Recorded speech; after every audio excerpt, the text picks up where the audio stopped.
Kun Radio Tsegaye Oromooti. Raadiyoon Tsegaye Oromoo torbanitti guyyaa 3 wixata roobii fi sanbata galgala keessaa sa'a 7 hamma 7 walakkaatti kan isiniif darbu. Tamsaasni dambalii gabaabaa meetir baandii 16 yookaan kiiloo heerzii 17,850 fi karaa intarneetii Oromo Voice .org darbu kun amma jalqaba. Kun Raadiyoo Tsegaye Oromooti. Akkam jirtu dhaggeeffattoota keenyaa kabajamoo. Sagantaa keenya kuraan dhala lama bara 2015 qabannee dhiyaanneerra. Har'a dursee kan dhiyaatu qophii addaa bobbaa jila mootummaa wayyaanee irratti xiyyeeffate. Hanqina yeroo irraa kan ka'e qophiin hundee hin dhiyaatu. Ittaansee qophii keenya afaan Ingiliffaa Oromiyaa Insaayititti dhiyaata. Hunda dura kan dhiyaatu oduudha. Hankan isin keessummeessu Lalisee Wadaajootii amma gara oduuttiin isin dabarsa. Duulli bobbaa ergamtoota wayyaanee fashalchiisuu itti fufee jira. Jilli wayyaanees uummata hojii qabsoorraa maqsuuf akeeka kana baafate jedhame. Pirezidaantiin Ijipti garee dhaadhessitoota Islaamaa akeekkachiisan walfalmitoonni Sudaan kibbaa immoo rakkoo isaan mudate hiikkachuuf waliigaltee irra ga'uun dhaga'ame. Oduu har'aaf qabnu kan isin dhageessisu Dhaabasaa Waaqjiraati. Jilli wayyaanee biyya alaa keessatti naanna'aa jiru tarsimoo Oromoo hojii qabsoorraa dagachiisuu baafatee akka jiru saaxilame. Oduun biyyarraa nu ga'e akka ibsutti imalli jila OPDO kun fincila filannoo wal qabatee dhufuu malu dursanii uummata hojii manaatiin dagachiisuu fi qabuuf akka ta'e beekameera. Akka keessa beektonni nuuf dhaamanitti karoorri kun kan giddu galeeffate uummati yeroo ammaa yoo hiriira ba'e filannoo irratti hiriira guddaa godhuudhaaf haamleen qabaatu kan jedhutu karoorfame. Haala kanaan jila bakka adda addaatti erguudhaan uummata dagachiisuu akka ta'e keessa beektonni kun dhaamaniiru.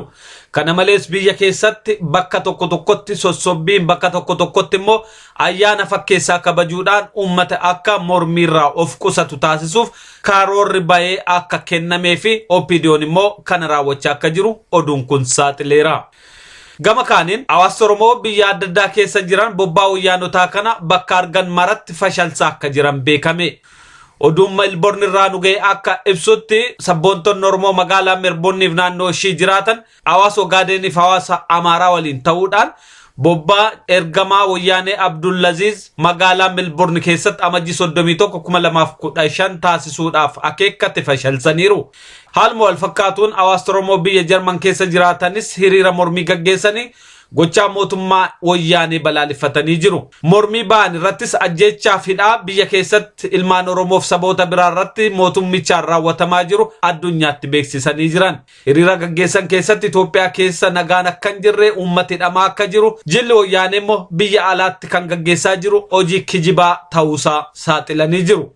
Haaluma wal fakkaatuun hiriirri kun biyya Kanaadaa magaalaa Torontoo keessattis gaggeeffamuuf akka jiru sagantaa ba'eerraa beekameera. Ameerikaa keessattis hawaasa Oromoo naannoo Siyaatil keessa jiraatan bobbaa wayyaanee fashalsuuf of eeggannoodhaan eegaa akka jiran beekameera. Gama kaaniin oduun Minneapolis irraa nu ga'e akka ibsutti sabboontonni kutatoon abbaa duulaatti seenanii qaanessuu isaanii ibsaniiru. Hawaasa Oromoo Minneapolis keessa jiraatan gamtaan ba'anii bobbaa wayyaanee kan abbaa duulaan gaggeeffamu fashalsuu hanqachuu isaaniitti kan gaddan ta'uu kanneen nu ibsan gara fuulduraatti garuu haala kanarraa barumsi fudhatame hawaasti jabinaan loote galtootaa fi keessaa deemtota akka saaxiluu fi bobbaa wayyaanee akka fashalsu gaafataniiru. Baankiin biizinesiif konistiraakshinii Itoophiyaa sababa kasaareef yeroo dhiyoo keessatti cufama jedhame. Baankiin kun namoota dhuunfaaf qarshii liqeessaa kan ture yoo ta'u irra caalaa lammiiwwan Tigree dinagdeedhaan akka cimaniif yaadamee waan qabatamaa otoo hin qabatin yookaan immoo qabeenya gahaa otoo hin qabiin liqeessaa ture jedhame. Qarshiin liqeeffamee ture immoo waan deebi'uu dadhabeef baankichi kasaareera. Kanaaf yeroo dhiyootti cufamuuf jira jedhama. Hojjettoonni isaas baankii daldalaatti makamuuf jiran. Baaburri magaalaa Finfinnee haaraa yaaliif yoo jalqabeeyyuu filannoo bara kanaa dura hojii akka hin jalqabne beekame. Adeemsa yaalii jalqabeef yeroo ammaa kanatti dadammaqinsi filannoof jedhamee gaggeeffamaa akka jirullee keessa beektonni dhaamaniiru. Yeroo ammaa kanattis TV fi raadiyoon Itoophiyaa waa'ee baabura sanaa bal'inaan akka farsanii fi uummatis kanatti gammadee akka sagaleessaa Ihadigiif kennu akka hojjetan dhaamsi darbeefii jira. Walfalmitoonni Sudaan kibbaa wal dhabdee isaan jidduutti mudate furuuf walii galan. Pirezidaantii Sudaan kibbaa Salva Kiir fi falmaan isaanii Riek Machar waliigaltee kana kan mallatteessan amajjii 1/2014 Finfinnee keessatti. Sirna waliigaltee qaamolee lamaan irratti qondaaltonni IGAD argamaniiru. Akkaataa waliigaltee walfalmitoonni lamaan waliif mallatteessaniin dhukaas akka dhaabbamu ni eegama. rakkoolee jiran maqsuudhaaf mootummaa ce'umsaa hundeessuuf carraaqqiin akka taasifamuu fi dhimmoolee marii hafan irrattis fuulduratti mari'achuuf akka waliigalan gabaafameera. Sababa wal dhabdee wal falmitoota kanaatiin bara 2013 irraa eegalee lammiiwwan biyyattii miliyoona 1,500 ga'an qabeenyaaf qeessaanirraa buqqaaniiru jedha oduun BBC. Prezidaantiin Egypt Abdul Fattah el-Sisi garee dhaadhessitoota Islaamaa akeekkachiisan. Prezidaanticha akeekkachiisa kana kan dhageessisan garee dhaadhessitoota Islaamaa irratti xiyyeeffachuudhaan waraanni yeroo dheeraaf turu eegalamuu danda'a jedhan. Akeekkachiifti prezidaantichaa kan dhaga'ame hidhattoonni garee dhaadhessitoota Islaamaa tibba kana gamii Sinaayi jedhamu keessatti loltoota mootummaa 26 erga ajjeesanii booda. Prezidaantichi sababa tarkaanfii hidhattoonni loltoota biyyaa irratti fudhatan kanaan daawwannaa Itoophiyaa irratti taasisuuf turan addaan kutanii gara biyya isaaniitti akka deebi'an beekameera. Oduun sa'aatii kanaaf qabnu kanuma qophii hafe waliin nagaan nu tura.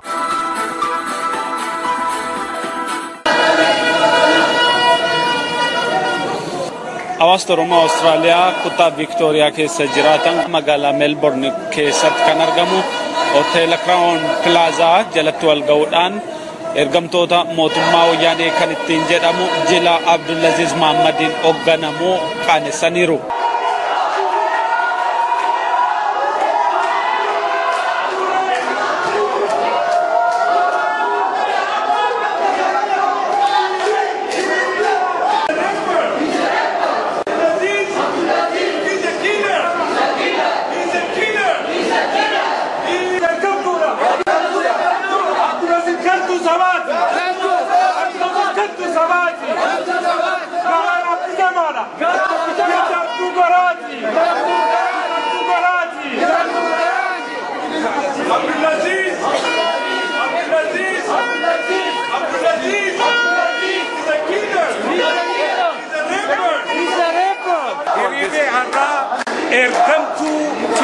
Abdulaziz magaalaa Melbourne dhufee kijiba isaatiin uummata afaan faajjeessee dachii isinii kennina jechuudhaan kan sobuu deemu dura dhaabbachuudhaaf hiriirri kun bahame.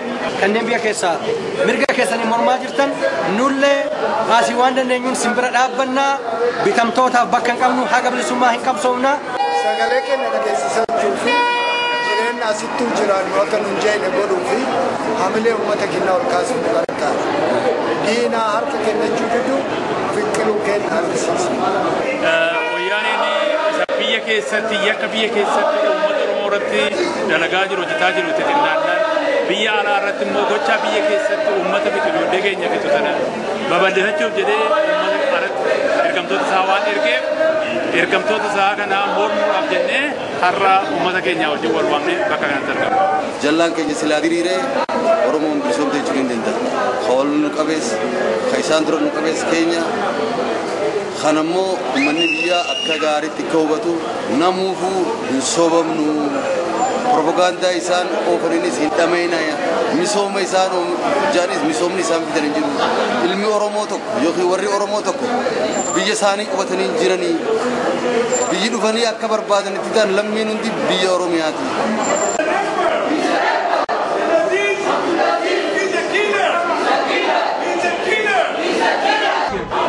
Walga'iin qopheeffames akka haqamee jiru poolisii wayita kana ibsee jira. We appreciate you being on the footpath. Thank you again. I must say the meeting today has been cancelled.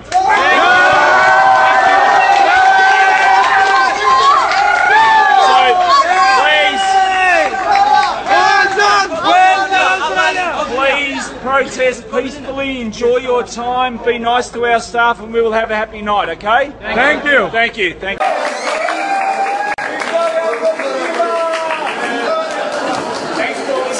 Hiriirtonni kun dhaadannoo qabatan keessaa ajjechaan ilmaan Oromoo irratti gawaa dhaabbatu biyya Awustiraaliyaa kanneen nama ajjeesaniif bakka hin qabdu.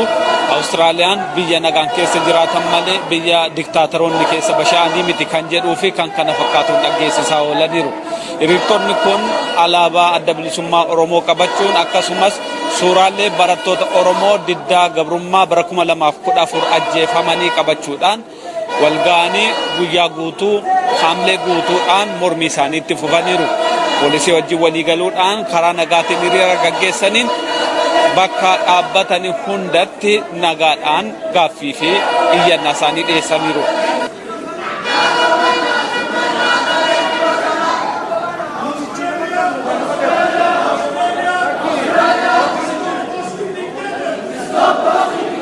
warri Melbourne akkanatti injifannoodhaan yoo galan warri Ameerikaa Minnesota ammoo abbaa duulaatti seenanii gaaffiidhaan sardanii jiran. haa ta'uti waldaan hawaasa Oromoo asirratti qoodni isaa maal akka ta'e wanti fata'e hin jiru.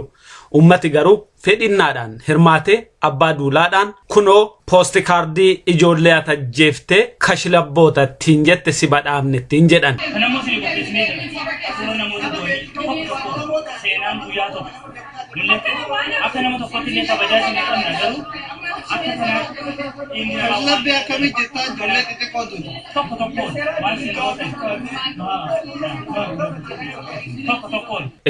Oromoon aadaa isaa keessaaf nama kamiifuu kabajaa qaba. Diinota garuu iddoon itti kabaju iddoon itti ulfeessu hin jiraatu. Kaayyoo sabaa kan caalan waan hin taaneef bakka jiranitti salphifamuun kaayyoo dhugaati. Nunillee akka namaatti namni nama dhuma wal maqixxee godhee uume. Dokumenti kanallee sinilaa dhabee galma nu seensu dhiisan.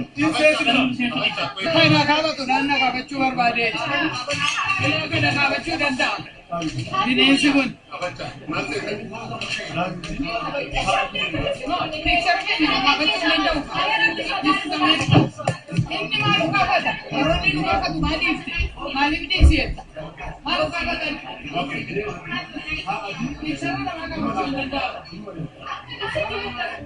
Mormitoonni kunneen abbaa duulaa callaa miti kan itti seenanii qaanessan.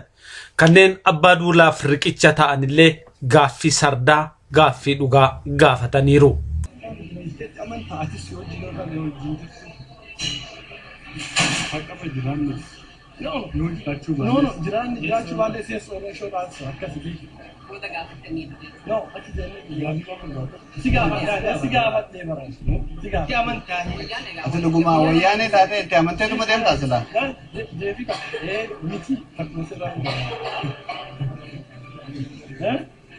Intina mantu ya sudah sila asal juga kabate isoda juga dibachuru isoda tunabi. Ergamtoonni diinaa yoomuu hin qaaneffatan. Kaan akkuma saba kaanii, kaan akkuma warra kaanii waan hidhaman fakkeessanii keezii sobaa hojjetanii maqaa Oromootiin waraqaa fudhatanii deebi'anii dhiigaaf lafee ilmaan Oromoo nyaatan sana dagatanii ilmaan Oromoo biyya baqaaf biyya ollaa akkasumas manidhaatti gidiraa argatan irratti geeraru. Har'a warreen kanneen akka abbaa duulaa biyya alaatti waaman biyya alaa keessa gugatanii taa'anis diinota dhiiga ilmaan Oromootiin taphatan. Har'a yeroo Oromoon rakkoo keessa jiru isaan dachee Oromoo gurguratu. Yeroo haatiif ilmoon biyya isaanii keessa jiraachuu dadhabanii yabalaan otoo galaana guddaa qaxxaamuranii yabalaan ittiin garagalee irbaata allaattiif qurxummii ta'an isaan lafa Oromoo dachee Oromoo qe'ee Oromoo irratti goobanii jiraachuu barbaadu. Ilmaan Oromoo biyya baqaaf biyya Arabaa keessatti yeroo gidiraa argaa jiran isaanitti hin dhaga'amu. Ilmaan Oromoo manadhaa keessatti yeroo gidiraa argaa jiran isaanitti kun hin beekamu. Ilmaan Oromoo biyya isaanii keessatti ajjeefamanii awwaalcha kabajaa yeroo dhaban isaaniif kun homaa tokkollee miti. Seenaan Oromoo kan nu yaadachiisu kanneen dhiiga ilmaan Oromoo goodaatti dhangalaasisan isaanis dabaree isaanii yeroon itti argatan fagoon ta'u kana seenaa keessaa mil'achuu isaan irra ture. Ammallee fagaatus guyyaan isaan qaanii kanatti haguuggatan ni dhufa.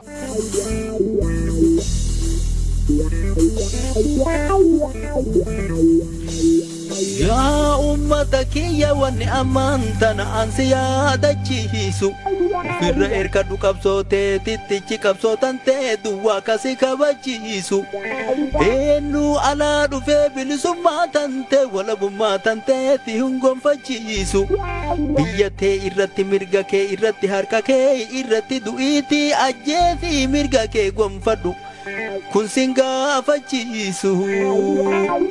Dini biyya tante qawweedhaan qabate tolaan tole jedhee gadi si hin dhiisu ibiddaan ofirraa shidani bakkuma hundatti ibidda qabsiisu diddaa agarsiisu ummanni hubate ummanni kutate akkuma ummata biyya Filisteemi dhagaan taankii lola jalaa gadinchiisu. This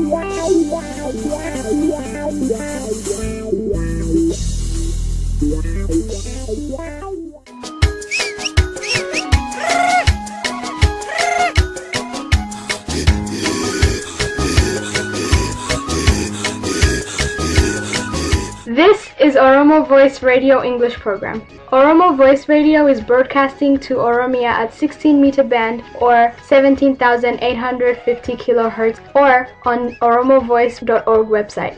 OVR broadcasts Oromia Insight program every Monday for 15 minutes at 7:15 p.m. Oromia local time. Welcome to Oromia Insight program.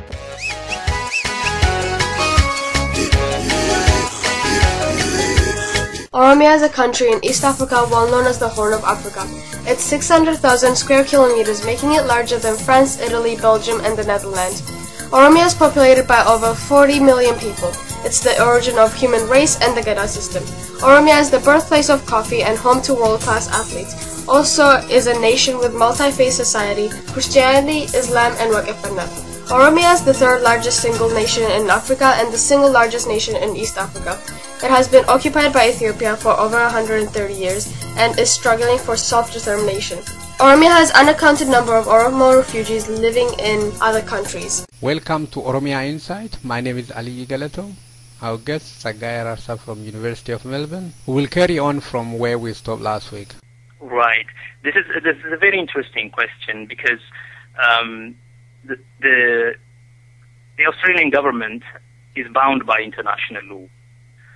And according to international law, whoever is the government of a particular country that is recognized by the international community, they have the obligation, as long as their foreign relations is properly put in place and it's peaceful, they have the obligation to grant visa or to all government officials to travel to their country for meeting the Australian authorities, for meeting their own population, or even for living or for short or long-term stay in this country.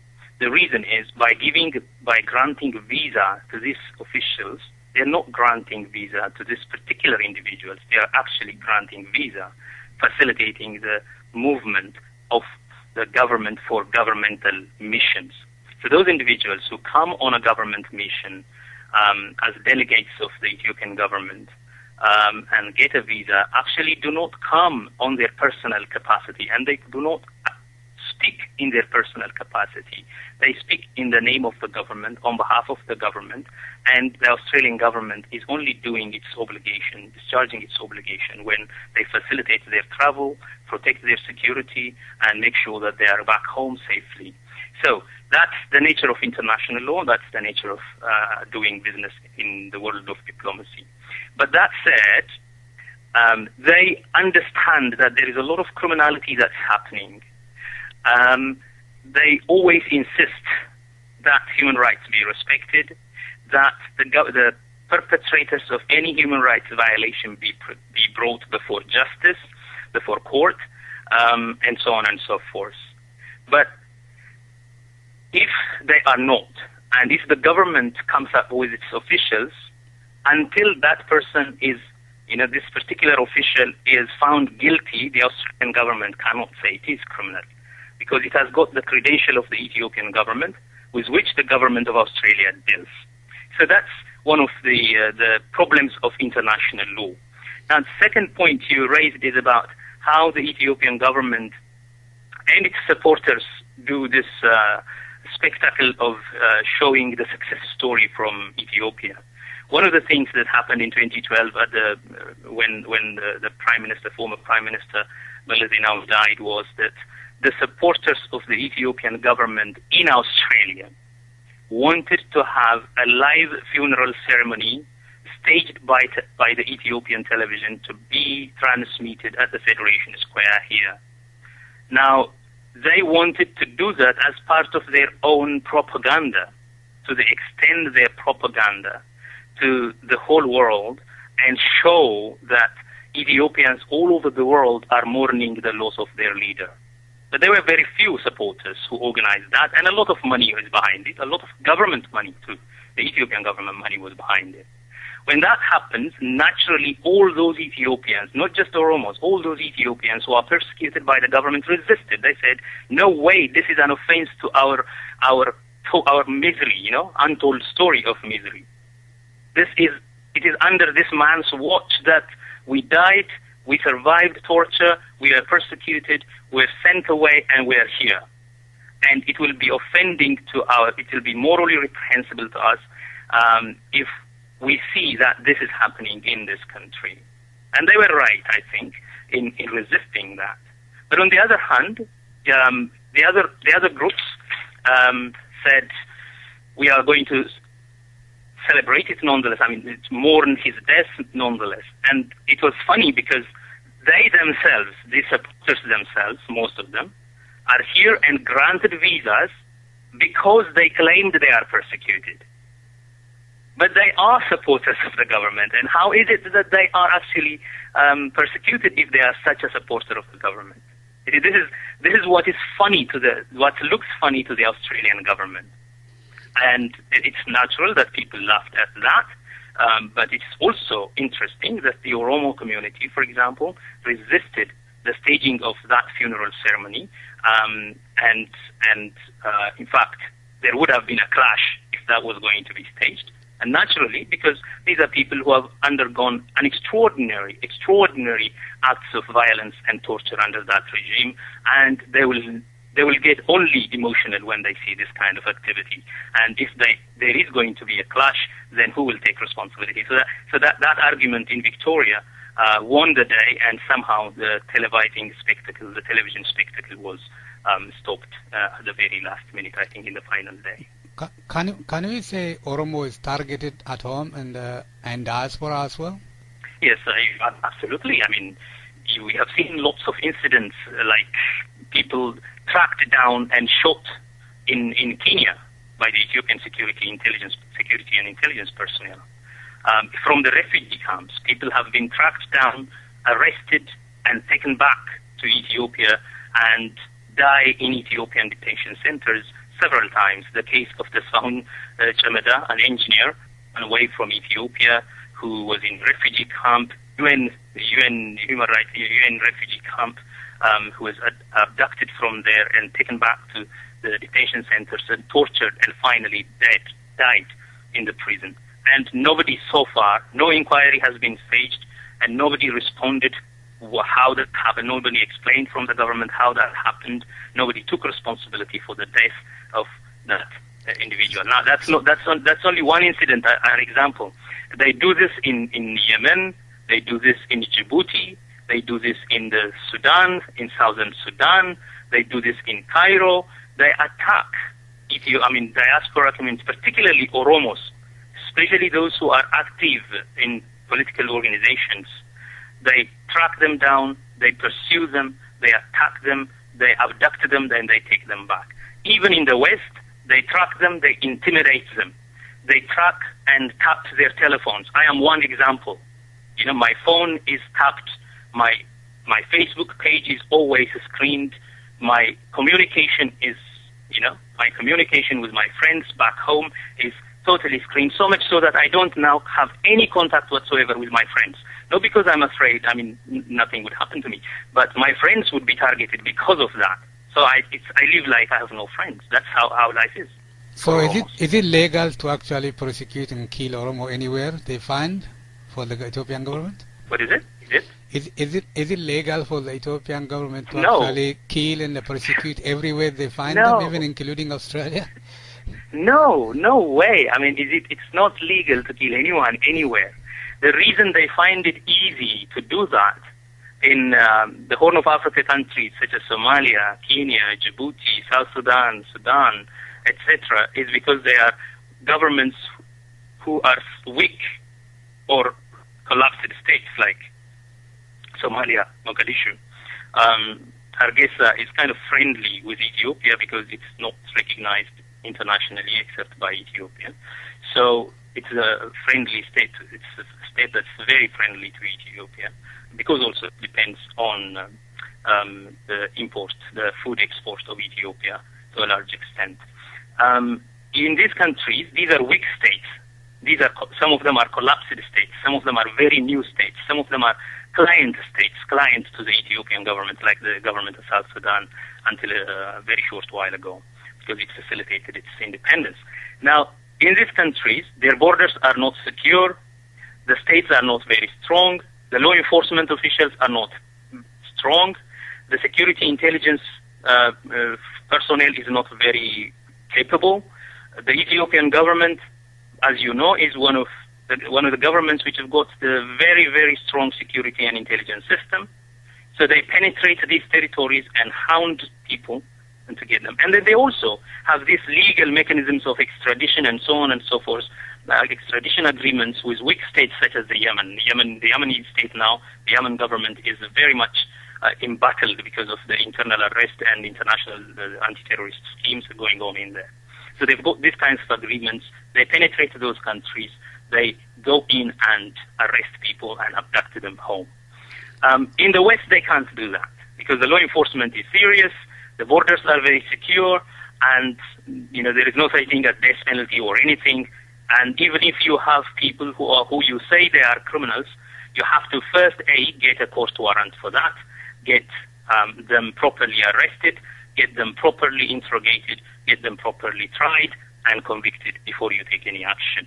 Now, it is absolutely impossible for them to try to arrest any Oromo in Australia or to kill them because the law doesn't allow them to do so. Even if they want to take them out of this country, there needs to be an agreement with the government of Australia, or at least a behind-the-scene agreement between the intelligence offices of the two governments in order to get a person arrested and abducted back home. Now, this doesn't happen usually. This happens only if there is an agreement on drug trafficking, for example, prevention of drug trafficking, or an agreement on collaboration on anti-terrorist schemes, etc. A very serious crime. So we run out of time. Yeah. Can you finally suggest one or two things the Oromo and diaspora can do to actually protect themselves and their community? Yeah, I think the Oromo community generally, at least in the West, they just have to live their life in accordance with the laws of the country. And to my knowledge, the Oromo community and also the wider Ethiopian community in Australia are comparatively a very peaceful community, and they just are here to make it life and to have a fair go in this country of newfound opportunities. They study hard, they work hard, and they are not, spendy. They live their lives, they raise their children properly, and that's how they live, and I think they should keep on doing that.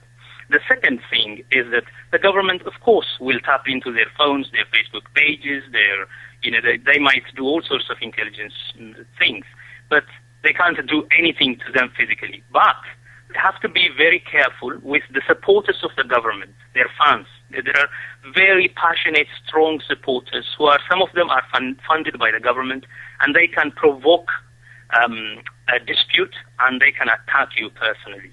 So beware of those people who want to attack some people through even the cyber media and then physically.